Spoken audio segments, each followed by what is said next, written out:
بسم الله الرحمن الرحيم. اللهم صل وسلم وزد وبارك على سيدنا محمد وعلى اصحابه وسلم. باذن الله زي ما وعدنا طلابنا هننزل المحافظات كلها من الاول الاعدادي لحد الصف الثالث الثانوي، بس الثالثه ثانوي ان شاء الله عن قريب يعني. لما المناهج تخلص باذن الله نبدا ننزل لهم مراجعات وحل امتحانات. محافظه القاهره ان شاء الله النهارده. محافظه القاهره سهله وبسيطه، هندسه. بيتكلم على اول سؤال فيها، بيتكلم فيها على ايه؟ قال لك الزاويه التي قياسها 70 تكمل. طبعا ده سؤال تراكمي قديم شويه، فاحنا كان عندنا معلومتين اتنين: تتمم وتكمل. قال لك تتمم كنا بنطرح من 90 ناقص الرقم، أما تكمل بنطرح من 180 ناقص الرقم. فهنا في السؤال قال تكمل، فأقول له 180 ناقص ال70 يطلع 110. خليها ملحوظة عندك كده، تكمل بطرح من 180، تتمم بطرح من 90. السؤال اللي بعده قال لك في المثلث أ ب ج ب ده المتوسط، اتعود ترسم. اتعود أي مسألة ارسم. قال لك أ ب ج ده مثلث، ب د ده متوسط أهو، فقال لك ب د بيساوي نص الألف ج. ب د بيساوي نص الألف ج، فإذا زاوية ب دي زاوية إيه؟ قايمة. صح؟ ليه؟ لأن المتوسط بيساوي نص الوتر، يبقى المثلث ده مثلث قائم. الأطوال نقط 4 و9 ونقط تصلح أن تكون أضلاع مثلث. عشان تبقى تصلح أن تكون أضلاع مثلث لازم مجموع أي ضلعين يكون إيه؟ أكبر من الضلع الثالث. يعني أي ضلعين عشان ينفع يكون مثلث لازم أي ضلعين يكون أكتر من التاني. فشوف ضلع كمان تختار بقى يكون ينفع يكون مثلث. فأربعة زائد تلاتة، هل 4 و3 ينفع يكون أكبر من 9؟ لا، 4 و3 7 مش ينفع. 4 و4 8 أكبر من 9؟ لا. 4 و5 9، ف9 أكبر من 9؟ لا، يبقى 4 و6. احنا عاوزين أكبر من الضلع التالت، لازم يكون أكبر يعني. السؤال اللي بعده في المثلث س ص ع متساوي الساقين. عندك س ص ع متساوي الساقين، قياس زاوية س ب100. عاوز أجيب زاوية ص. بس واحد ابن حلال ولا واحدة بنت حلال تقول لي يا مستر نعم، المثلث ده متساوي الساقين بس هي السين بتساوي مين؟ ما ممكن تكون السين دي هي الرأس وممكن تكون هي القاعدة، يعني ممكن تكون الصاد بتساوي العين مثلا. يا باشمهندس يا باشمهندس تكون السين آسف بتساوي العين. أقول لك يا باشمهندس ينفع تكون السين ب100 يكون في نفس المثلث زاوية عين ب100؟ كده المثلث ده بقى ما ينفع، ده زاد عن 180. احنا قايلين المثلث ده المفروض يكون مجموع زاوية كام؟ 180. فبدل دي ب100 يبقى لازم تكون زاوية الرأس، لأن ما ينفعش يكون في نفس المثلث في زاوية تانية ب100. فخلاص أمال أعمل إيه؟ هقول 180 ناقص 100 على الاتنين، فيطلع ب80 على الاتنين فعلى 40، يبقى 40. هنا مديك مثلث أ ب ج. مثلث أ ب ج، أ ب أكبر أو أصغر، أ ب أصغر من أ ج. فإحنا ممكن نقول إيه؟ نقول يا مستر الألف ب اللي قدامها هو زاوية ج، أو تاخد الحرف الناقص. مش المثلث اسمه أ ب ج؟ لو خدت أ وب يبقى ناقص من ج أصغر. أ وج هي الزاوية اللي قدامها هي زاوية ب، فكده زاوية ج أصغر من زاوية ب. وهنا ج، خلي بالك إن هو عاكس، فهنا الب أكبر. لا مستر ليه يا حبيبي؟ الفتحة ناحيتك، عشان انت بقولك السمكة كانت بتفتح بقها ناحية الكبير أهو، يبقى الفتحة ناحية الب يبقى الب الكبير، فتحط الفتحة برضو هناك ناحية الب، يبقى تختار ب.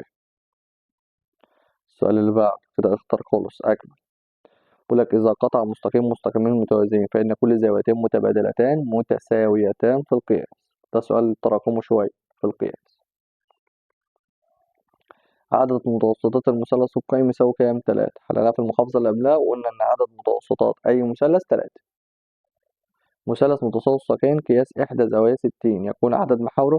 طبعا مثلث متساوي الساقين إحدى زوايا ب60، يبقى أكيد الزاوية دي ب60، أكيد الزاوية دي بقى ب60. يبقى كده المثلث اتحول بقى مثلث متساوي الإيه؟ رد عليا. الساقين ولا الأضلاع؟ الله ينور عليك، متساوي الأضلاع. الحمار ولا الحيوان اللي ما ردتش؟ ما بكلمش نفسي والله، رد عليا. مش معنى إن إحنا أونلاين يعني كده ما نتكلمش، لأ كلمني عشان أشوف يعني أحس إن أنا بكلم حد يعني. يبقى مثلث متساوي الساقين قياس إحدى زوايا 60 يبقى عدد محاوره 3 عشان هيبقى مثلث متساوي الأضلاع. اللي بعده إذا اختلف قياس زاويتين في مثلث فأكبرهما في القياس يقابله ضلع أكبر في الطول. الأكبر في الطول. طبعا دي قلناها برضو الامتحان اللي فات، احفظها. لو إذا بيتكلم على زوايا يبقى الأضلاع هي الكبيرة، لو بيتكلم على أضلاع يبقى الزوايا هي الكبيرة. إذا اختلف قياس زاويتين في مثلث فأكبرهما في القياس يقابلها الضلع أكبر في الطول. خش بقى على الأسئلة يلا. طبعا سؤال سهل وناس الطلاب كلها تقريبا بتحب السؤال ده يعني. هنا على طول هو عاوز محيط المثلث م د ه والمثلث الصغير ده، بس لما نكبر الرسمة شوية أهو. يلا اكتب الحاجات اللي حضرتك بتكتبها في كل مسألة بما أن د منتصف ها الألف ب، وهي منتصف الألف ج ها، ودال ج متوسط، وب ه متوسط. إذا م هي نقطة تلاقي متوسطات المثلث. والله لازم تتكتب، ولو حد ما كتبهاش هتنقص. لازم تتكتب. اكتب بقى براحتك يلا.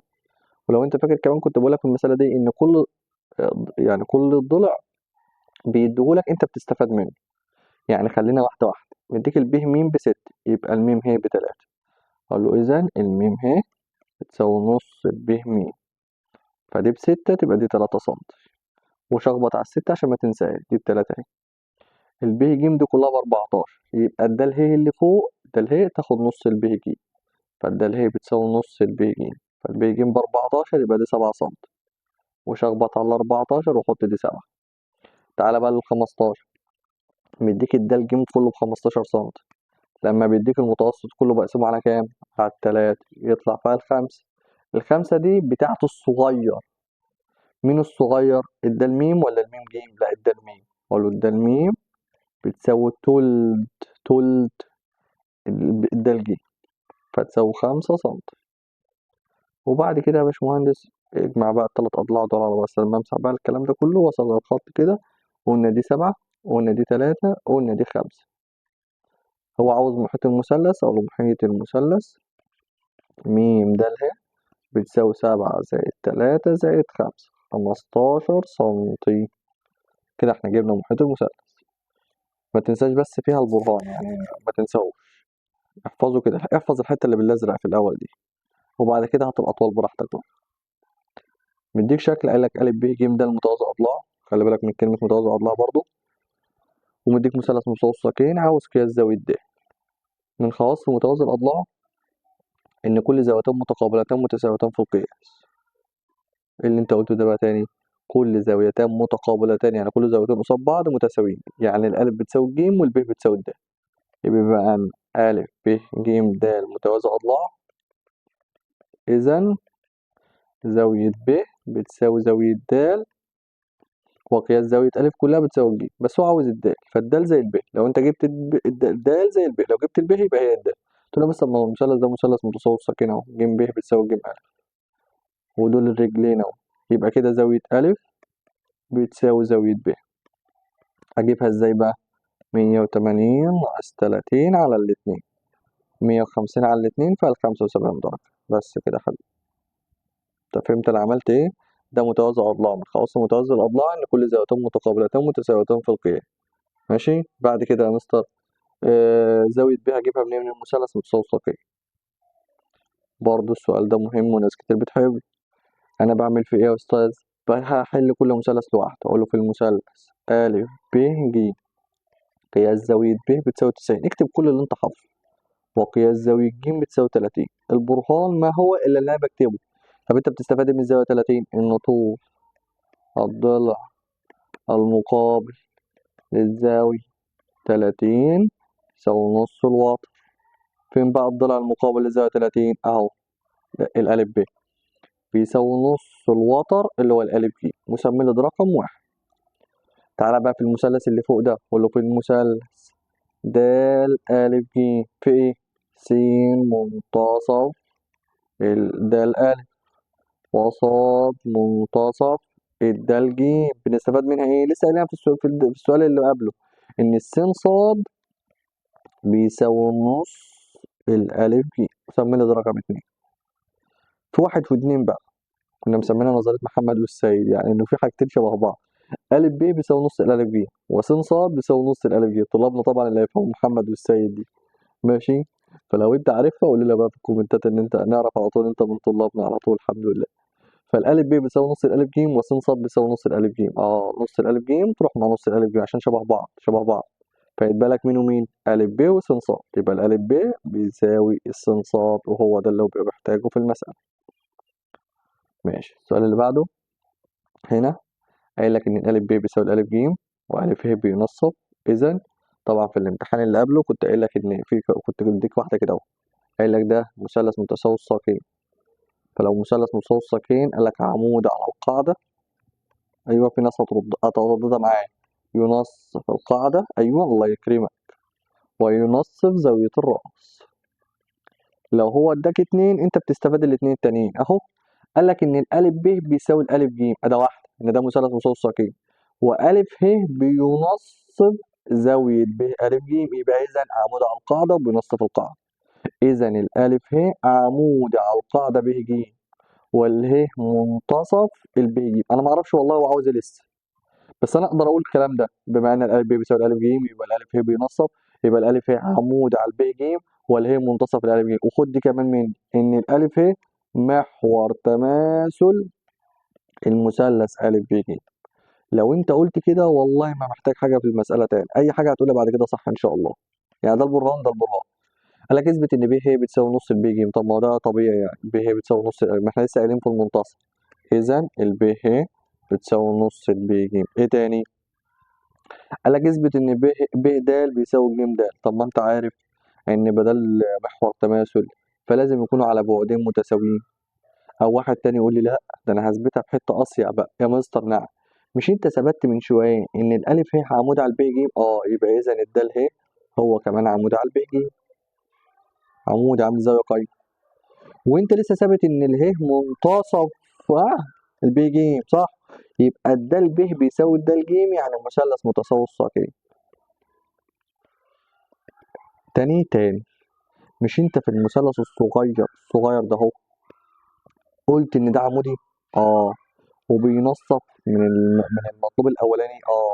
وبدل عمودي وبينصف انا بستفاد ايه؟ قال لك بتستفاد الحته اللي فوق دي بقى، ان هو عمودي وبينصف، يبقى بينصف زاويه الراس ومثلث متساوي الساقين. فبدل هو عمودي وبينصف يبقى مثلث متساوي الساقين. خلاص خلاص بس كده. والله بس كده. فاكتب ده عندك كده ودونها واكتب. السؤال الاخير قال لك في مثلث أ ب ج، معاك مثلث اسمه أ ب ج أهو.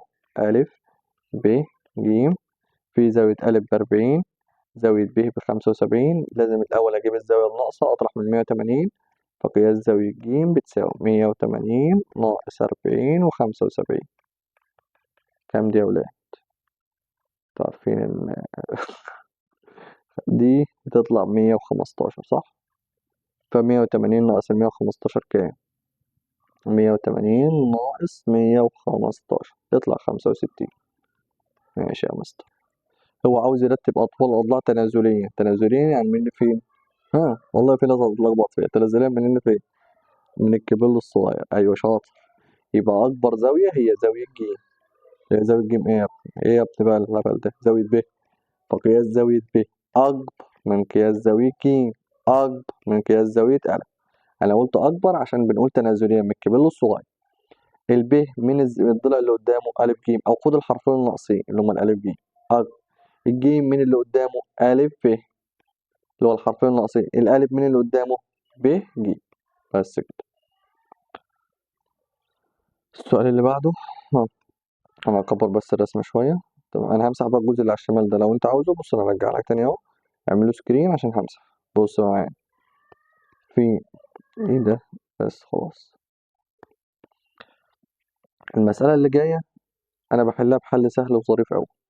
في ناس كده شاطرة، وفي ناس بتعرف تقرأ الزاوية، وفي ناس عندها عته وما بتعرفش تقرأ الزاوية. فإحنا بنعلمها نعمل إيه؟ نقوم حاطين أرقام كده: 1 2 3 4، أي 4 أرقام، بس إحنا بنسموهم 1 و2 و3 و4.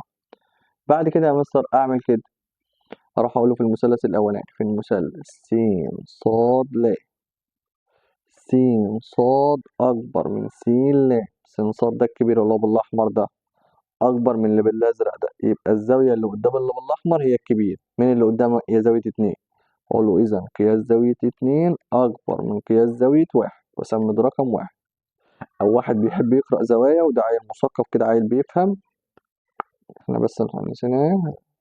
فبدل ما يقول 2 أكبر من 1 يقول إيه؟ زاوية س لام صاد أكبر من زاوية س صاد لام. تعالى بقى في المثلث اللي هناك، في المثلث اسمه إيه؟ صاد عين لام. مديك إن صاد عين أكبر، صاد عين أكبر من عين لام. صاد عين اللي بالأحمر ده هو أكبر، يبقى الزاوية اللي قدامه هي الأكبر، زاوية 4. يبقى إذا قياس زاوية 4 أكبر من قياس زاوية 3، أو قياس زاوية صاد لام عين أكبر من زاوية عين صاد لام. انا كاتب ارقام للناس اللي ما بتعرفش تقرا الزاويه. طب لو انت بتعرف تقرا الزاويه خلاص سيبك من الارقام دي واكتب العاديه. اقول له اذا قياس زاويه بقى بالجمع انا اسف بالجمع الاول. اذا انت جمعت دول مع بعض وجمعت دول مع بعض. انت قلت 2 اكبر من 1 و4 اكبر من 3، يبقى زاويه 2 و4 اللي هي زاويه لام اكبر من زاويه لام، اكبر من زاويه صاد. اقول له اذا قياس زاويه اللي هو عاوزه يعني س لام عين ده اكبر من قياس زاويه س صاد عين، وهو المطلوب اثباته. وبكده نكون وصلنا لآخر الفيديو. لو انت استفدت مننا ما تنساش تصلي على النبي في الكومنتات وتدعي لنا دعوة حلوة كده عشان نعرف نكمل وننزلك بقية المحافظات. نتقابل الفيديو الجاي إن شاء الله. مع السلامة.